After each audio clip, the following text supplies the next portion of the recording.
International break is upon us. Benfica capped off this cycle with the win over Vitoria.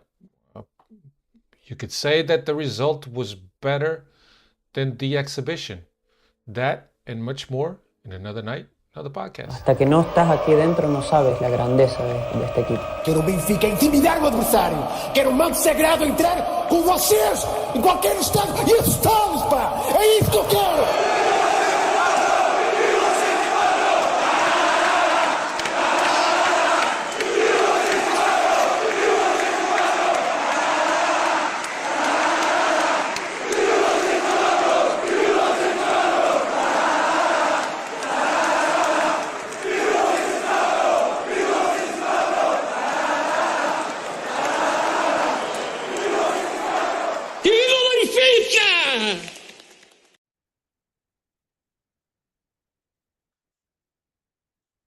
What's going on, everybody? Welcome to another edition of the Talking to the Benfica podcast. My name is Alfredo Fumacic, with you as always every week. Coming together today on the eve international of international break is upon us. Hey. Benfica capped off this cycle on, Chris? With the win doing? Over Vitoria. Yo, my head is so far up my you know what that I had completely forgotten about the international break coming up. Hey, já me estragaste a festa toda. But nonetheless, I digress. What's going on, beautiful peoples no chat e caraças aqui, ó. Carrega no like, não esqueçam, smash the like button. Dave is hurting a little bit. We couldn't get him enough of that fast spray that the players get sprayed on them on the field when they're hurting to get them to recover in time to do the podcast. So speedy recovery, Dave. Hope all is well. Baseball season's kicking off today. My New York Yankees are currently winning 5-0, so it's go time, baby. So now I got something else to distract me, Alfredo, to distract me from the disaster that is Benfica. That's right. So today we're going to make it a short one. Dave's not here. I put up on his picture, and Cristiano, I don't know if you could say, but it says gone curly. No, Dave was a bit under the weather, but I just thought it was funny that put that on there. I was going to make a little montage. I'll put Dave's face on one of the curlers, whatever, but I didn't have time to do it. But here we are. On tonight's podcast 588, we'll look back at the Vitoria game, and there's international break, and there's some of the last games for Benfica, which is the last stretch of the season. I think was it 8 games, Cristiano? I think 7 games? Left, 7 now. Seven now. I believe it's 7 now. Yeah, I think this was the 8th, and now there's 7 more. What's you call it? 7 more torture chambers to go, which includes 2 visits, one to Alvalade and one to the Pedreira. So it should be fun.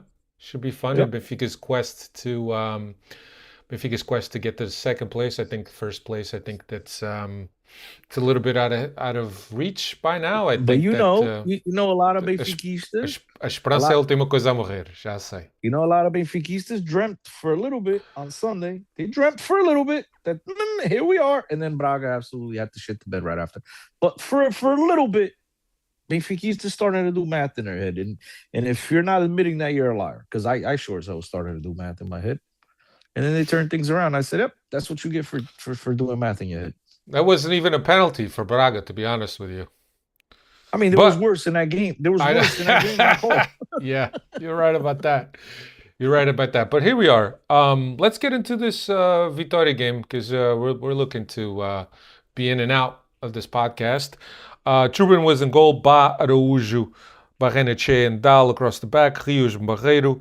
Prestiani, Sudakov, and Sheldrup underneath Pavlidis. Cristiano, surprised that the young center back that's from the B team didn't get the start. Barrenetxe got the start at center back? No, absolutely not. Mourinho actually gave a reason. I don't know, he had a game or something, an important game, whatever it is. But look, Mourinho got to experiment a little bit with Barrenetxe because everybody says he could play center back. And so we got to see him play center back. I thought he did pretty well.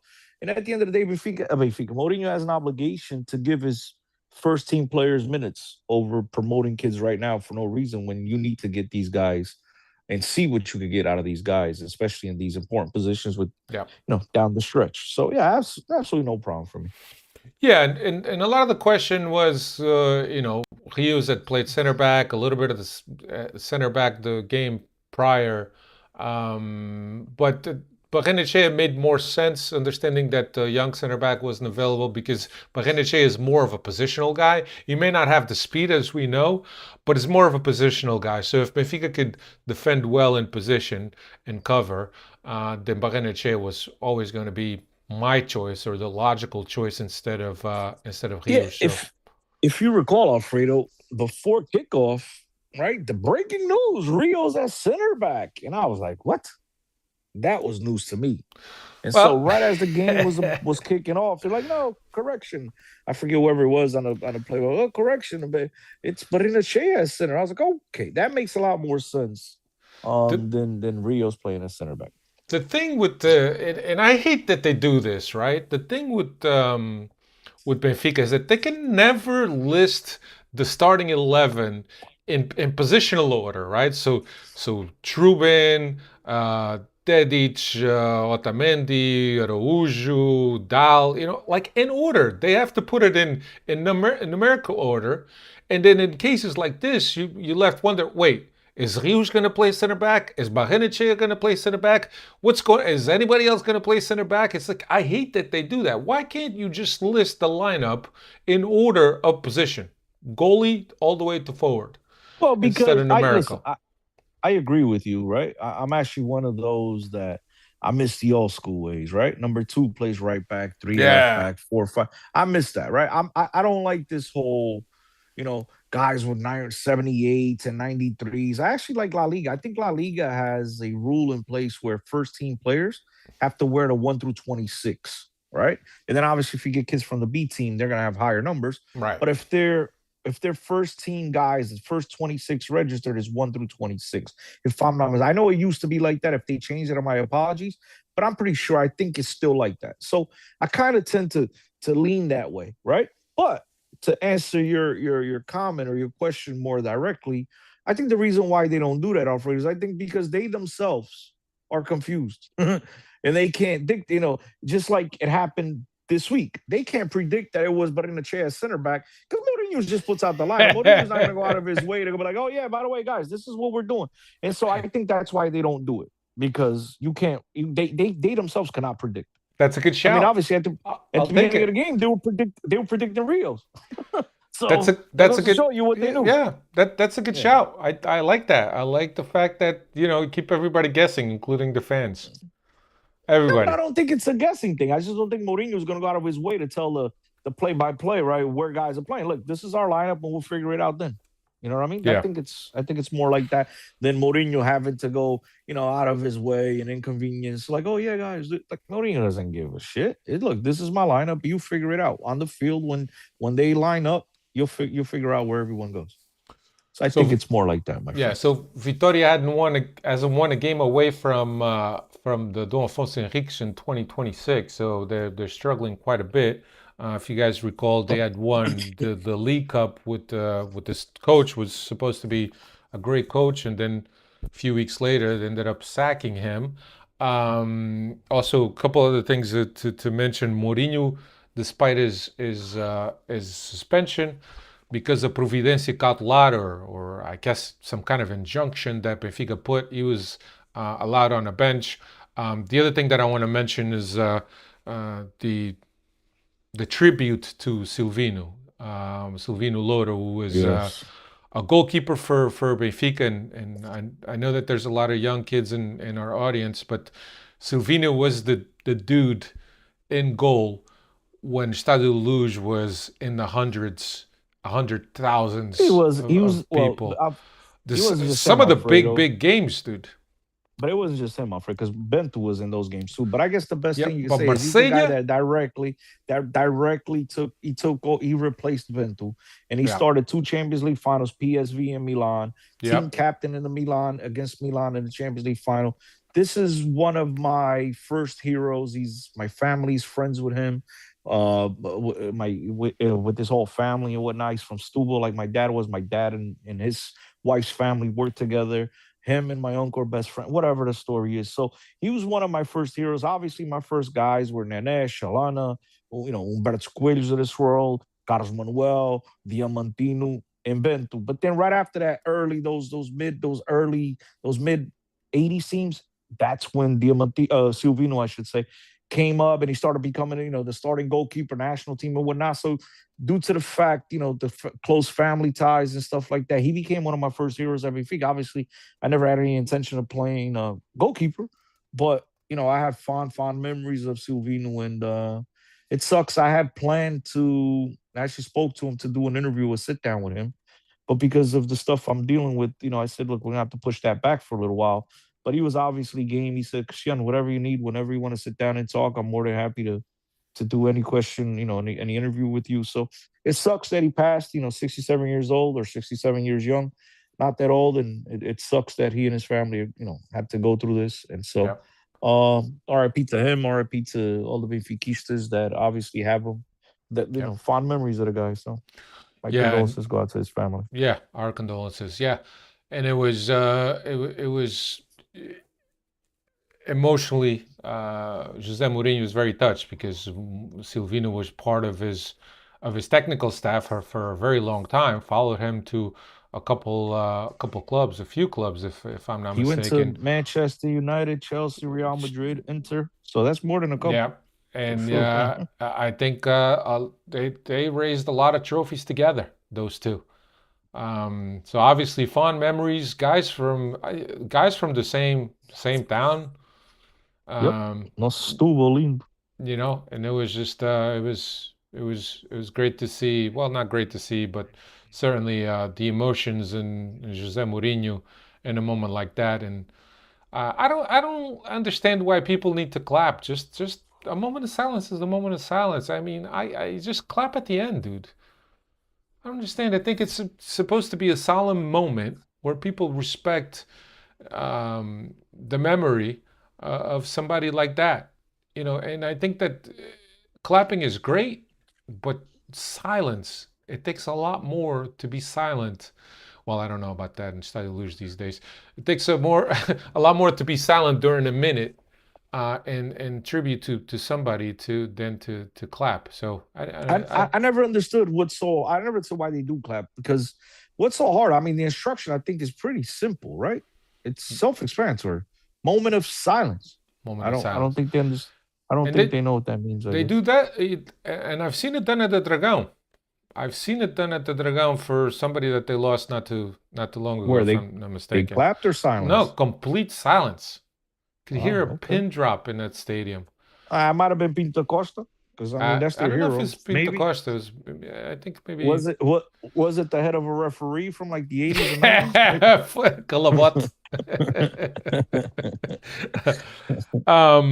But yeah, so good start by Benfica. I think probably first 10, 15 minutes we're good. We're right on top of them. We were able to steal the ball. He stole the ball, and we would go up on a scoreboard, 1-0, in a ball that he steals, Cristiano. I don't know if you watched the little bit of the recap before we came on, because I know they usually have that habit of he takes No, the not ball, today. he takes the Not today. ball, and then he just takes a completely different angle away from the goal, and I'm like, where the fuck is he going? Where is this Who's man this? going? Rios in the Who's first this? goal. Rios.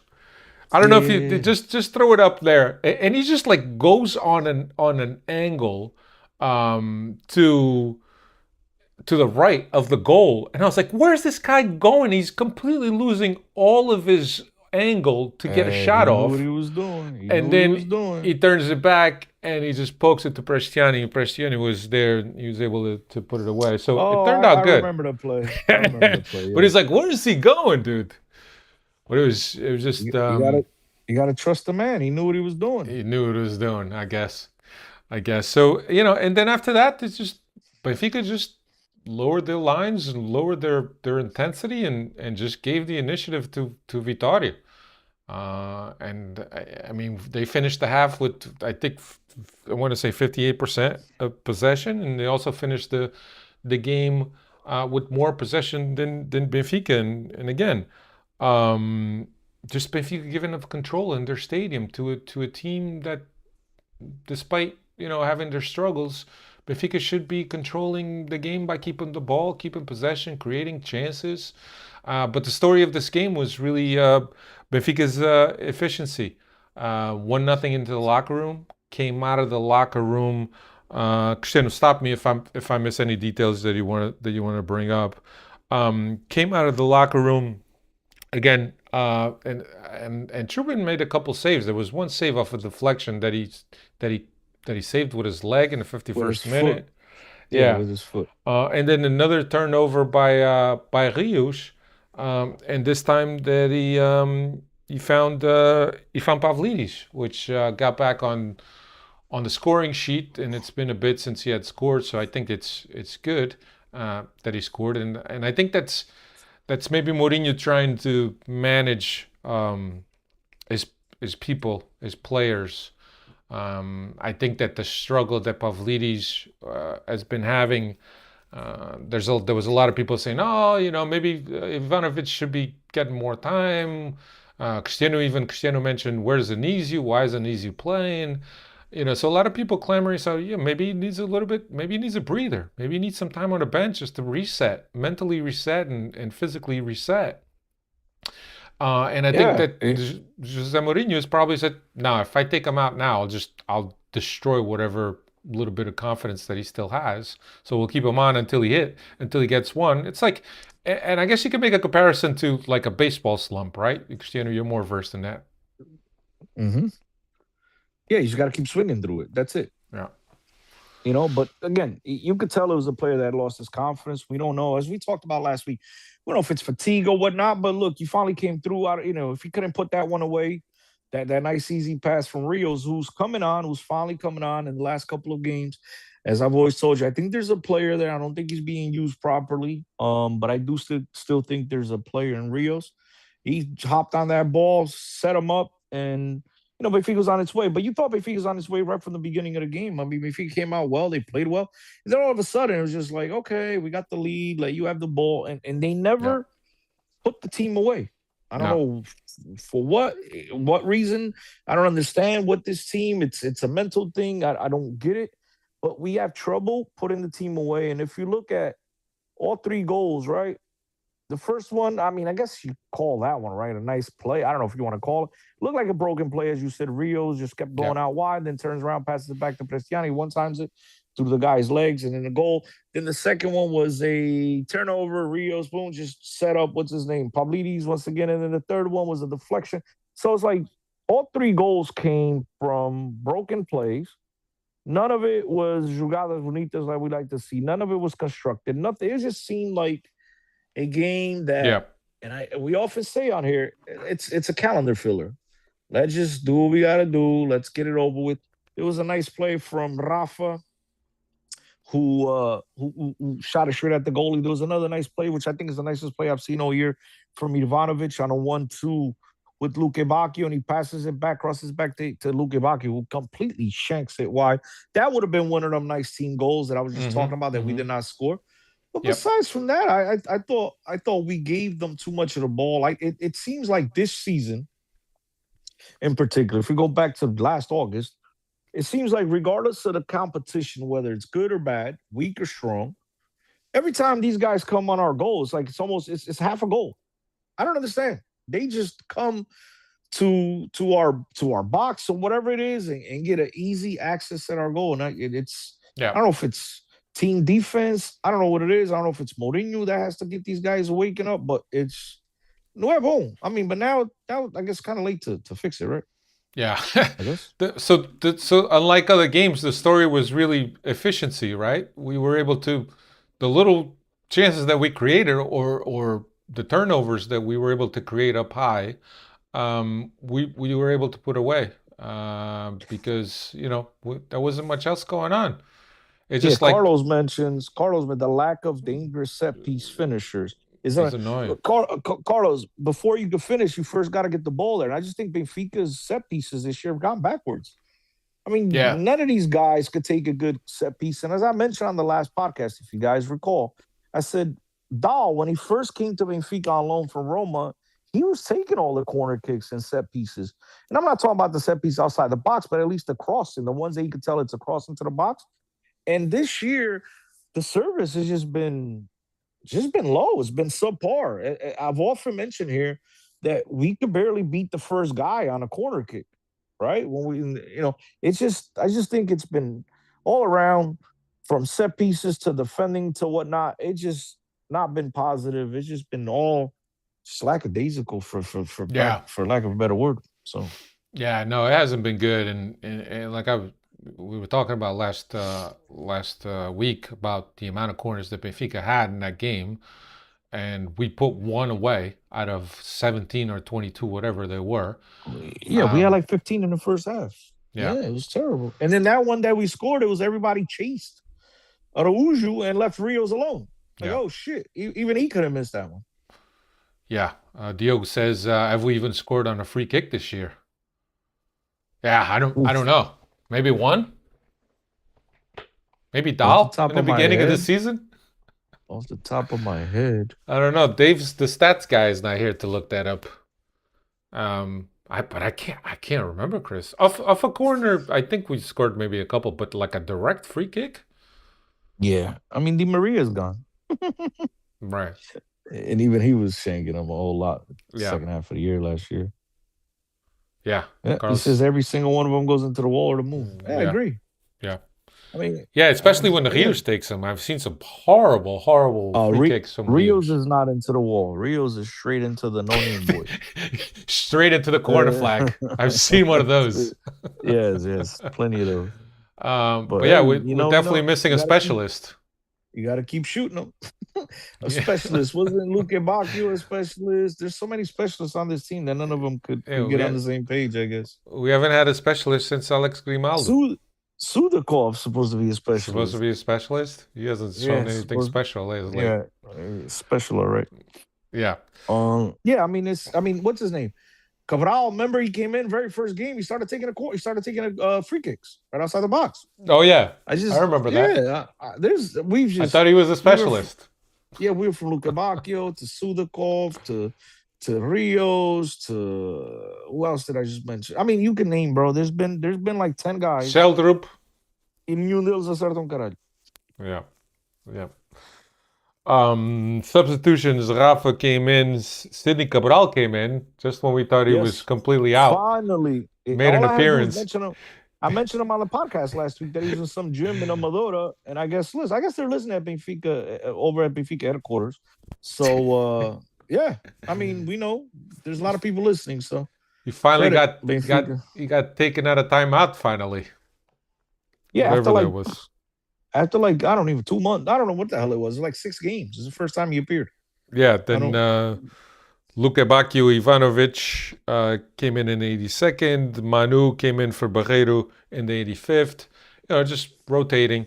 But I mean, we were up 3-0 in the 74th and the 77th minutes when Jose Mourinho started making the substitutions. But look, 3 points. I think it's what really matters, especially when Benfica played ahead of Sporting and Porto. You want to keep that pressure on Sporting despite having one less game, but still, you want to go into the Alvalade with still a chance to do something to decide your destiny in terms of that second place spot. Because if you beat Sporting and you finish up with the same points, you, for all intents and purposes, you have the head-to-head tie break, which comes before the goal average in the Portuguese league.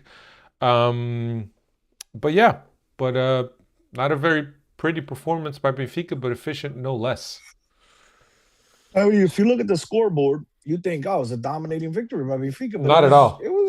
it wasn't. Benfica wasn't very uncomfortable, but it wasn't that comfortable. I don't know. It was okay. Yeah, They had their chances. They could have definitely scored a goal or two. Nelson Oliveira in the first half just skimmed one off his left foot that could have gone on goal. They had their chances. But luckily, the quality in the Portuguese league is shit, and so Benfica was able to survive one. Because with a better quality team playing the way that they did, but maybe their juices get ramped up as well, playing against better quality. So, look, sometimes we come on here, we ask for too much, and The important thing is they got the 3 points. We stayed 6 ahead of Sporting, who then played. Right, I think we were 6, right, ahead of Sporting going into that game. After that Yeah, game. yeah. After that game. With one, Mm. yeah, because they had now technically 2 less games. Diogo Reis is saying Sydney went to the pew and said his 10 Our Fathers and 10 Hail Marys. They got Yeah. him. They got him. Senor Padre Mourinho, let him go. Do you think he burned Vinicius' jersey in front of the whole team? Fuck. You think he burned it and like a black chicken, you know what I mean? And like cut the neck and the blood and like, oh, I'm not doing this again. Carlos Amado will remember the movie Major League, the Sereno, whatever his name was. He used to cut Yep. black chickens and then used to Yep. do the voodoo. Maybe that's what he had to do. He had to burn Vinicius' jersey and ask for forgiveness. Well, wasn't that a thing as well with Nyaga? That was a few years back, right? With the Nyaga black chickens and whatever. I don't know. Something like that. Didn't Nyaga get hired by Porto? They stole our. I don't know. Somebody was doing some things. Yeah. Well, listen. If that is indeed true, we need them back. Yeah. Yeah, but yeah. That would have been funny, dude. If one afternoon after practice, like Sydney had this conversation. Sydney had this conversation with Zé Mourinho. Zé Mourinho said, Sydney, isto é o que tu precisas de fazer. Tu queres jogar, isto é o que tu precisas de fazer. Vais a casa, traz a camisola do Vinícius e aqui, em frente a todos, pegas neste isqueiro and you set that shit on fire and you apologize to everyone personally. Sorry, Cristiano. Cristiano, you're the tallest Argentinian I know. Sorry, you're not short. You're tall. Yeah. Bro, that is a funny visual. But no, I don't think he did that. But if he did, that would have been really funny. What else? Yeah. So, like I said, typical, Benfica win this season, where result is more impressive than the than the exhibition. But it is what it is. I think we're used to it. It's been a long season of watching Benfica Jekyll and Hyde every week. We have no idea. What else? Yeah, Dave's not here for stats, so we're gonna skip those stats. Up next is the international break, and then we have. I'll read through what we have left. We have. We'll go to Rio Maior to play Casa Pia on the 6th of April. Then we host Nacional on the 12th, and then we get Sporting on the 19th. So we play back-to-back home games? No, we go to Sporting on the 19th. Oh, we go to Sporting. Yeah. Okay. We go to Sporting on the 19th. Then we host Moreirense. Go to Famalicão. That's another difficult game. Then we host Braga. We don't go to the Pedreira. And we finish off with going away to Estoril.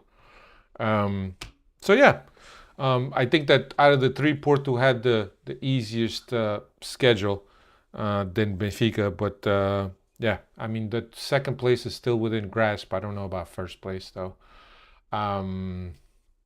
Reading some of these comments. Yeah, read the one by Carlos. It's disturbing. Let me see. Which one by Carlos? I used to live near a group of Jet fans that would skin a deer every Sunday morning before heading to the Meadowlands. No shit. Funny. I'd walk my dog and just hang around just to watch. But, I mean, that Carlos, is hilarious, bro. They haven't won. I mean, this was what? It had to be 98, dude? How many deers did they kill, bro? 8 at least. At least 8, because it was 16 games. So they had at least 8 home games.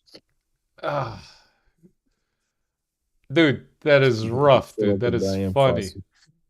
Yeah. That is funny. It didn't bring him much luck, though. I could guarantee you that. For sure. Yeah, for sure. So yeah, international break, and I don't know. What's international break going to do to this team? Is if anything, Chris? What do you think? Nothing. It's gonna Fucking nothing. A little bit nothing. of What's it gonna rest. do? I mean, at this point, look, man, we just have to play out the schedule, right? Try to keep putting up the wins, and we have to pray that Sporting trips up, and that's it. That's all Benfica can do. Rest up, get some players healthy. Otamendi went to Argentina, so I don't know how hurt could he be because he's in Argentina. He looks fine.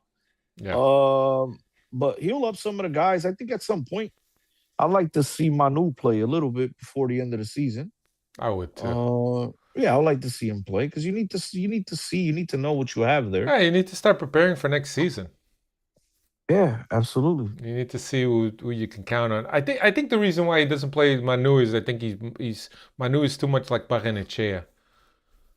But yeah, but give my Barrenechea some bench time and let Manu play. Nah, I So think Vitoria is trying to make the World Cup squad. He's gonna be asking for minutes up for him, and I think Benfica is gonna be doing that. I mean, to me, there's no coincidence why Mourinho comes out and again, I said it before, but said it again. They must have been listening to the podcast last week because if you recall, last week I said the most consistent player on the team was who? You recall? Dal, Dal. And what was Mourinho saying this week? He listens to the podcast, bro. He was saying that Dahl's an exceptional player, he's a terrific player, extraordinary player. But I think a lot of that has to do with the fact that Mourinho's trying to get this guy, and Benfica too, try to get him to get called up to the national team. And you know how it is. Guys go to the World Cup and then their price tag goes up. That's what Yeah, it comes down to. yeah. Fabs There's is no saying coincidence. Fabs is saying, good morning, Fabs. Hope you have a great day today, brother. I hear if Porto are forced to win Europa League, second place in the Tugan goes straight to CL, no playoffs. Yes, yes, yes, yes. Yeah, but What third does place, that which does that mean? Third place goes to no, the qualifiers? I don't think so. I haven't heard that. I just Yeah, heard about because the straight to the Porto would go directly into the Champions League, but they're gonna go directly anyway if they win first place, right? yeah, exactly. Uh-huh. Um, That's all it is. And then if the third place Sporting team is wins, still if Europa. what you want to pull for, you want to pull Sporting to win the Champions League. For this, I'd rather miss out on the Champions League Chris, next year. what do you think about I'm that? There good. was a big uproar from the Portuguese media and the Portuguese fans that Jose Mourinho said he wouldn't like to see Sporting win the Champions League. What's your take on that? I wouldn't like seeing Sporting win the Champions League, but a lot of people say, well, you may think that, didn't need to say it out loud. But listen, he's a Benfica coach. What Benfica coach is gonna want to see Porto or Sporting? Or is Sporting gonna like Benfica win the Champions? Come on, bro. And anyone that tells you different is lying. And so Right. Mourinho was being honest, and credit to him. In today's world where all these athletes and coaches and all, there's just a bunch of BS. Okay. And everybody's trying to really hide what they think because can't offend this guy, can't offend that guy, can't do this, can't do that. Right? The guy's honest. Yeah. And as a Benfica fan, I mean, what Benfica fan wants to hear a Benfica coach say, I love for Sporting to win the Champions League. I mean, come on, man. Let's be realistic. Yeah. So, Yeah. I don't think it's scandalous at all. I think that he of speaks his course. mind. How does the saying goes? Quem fala a verdade não merece castigo. Yeah, but I don't think there's any news in that. I think the news would be if he said, oh, quero que o Sporting People ganhe a always Liga dos reaching. Campeões. Yeah, People if he always said the reaching for news. opposite, if he said he wanted him to win, then I'm like, whoa, that raised an eyebrow. Right? But he said he didn't. What the hell were you expecting him to say? I Yeah. really didn't expect anything else. Diogo Reis says, guys, don't even put this juju into the ether. Fuck Porto.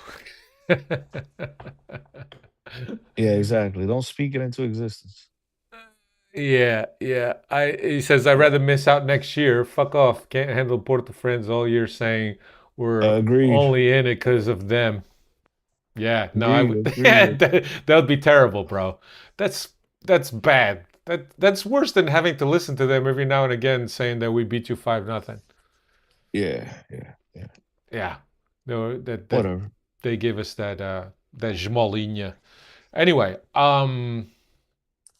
what else? I think that's all What we got. else? Yeah, man. This shit. Jeffrey Zem's our service. Dave's Get not a here. Hogan Dave's gone curling. Yeah, when Um, Dave's here, we talk a lot we talk because a he lot. doesn't That's shut right. up. He doesn't shut up. He's got But now stats since for he's not days. here, yeah, we could knock this one out real quick and go back to watching baseball. Yeah, got stats for days. Hi, everybody. We appreciate you guys joining us. If you haven't hit the like button or subscribe or whatever, please do so now. If you guys are watching us for the first time. Oh, I'm kicking around an idea for next week, Chris. I'll tell you off air, but I think that Uh, maybe it's an yeah, interesting one. guy. If you want to hear about the AD, you guys got to tune in next week. Carlos Yeah, Amato says that sounds like a nightmarish. That sounds like pure nightmarish. Whatever. I agree. I agree. yeah. Um, you know what I was thinking? I'm not going to say it because then if I don't do it, people will just be like, "Oh, what the fuck? Why Yeah, don't you do it?" don't do it. Don't But do it. I'll Don't do tell it. you. Don't I'll do it. tell you off air. All right, Keep them everybody. guessing. Keep them guessing. Diogo, make sure you're here next week, fool. Yeah, there's a good possibility we're gonna do a podcast next week. Oh shit! Next week is international break. Right. But I Oh have man, I got something called up. I got Okay, something okay, special. I got something okay, special. okay. Well, it better be special to get me from my national team. Get me away from my national team. Yeah, a little bit. All right, All guys. right. Take care, everyone. Arrivederci.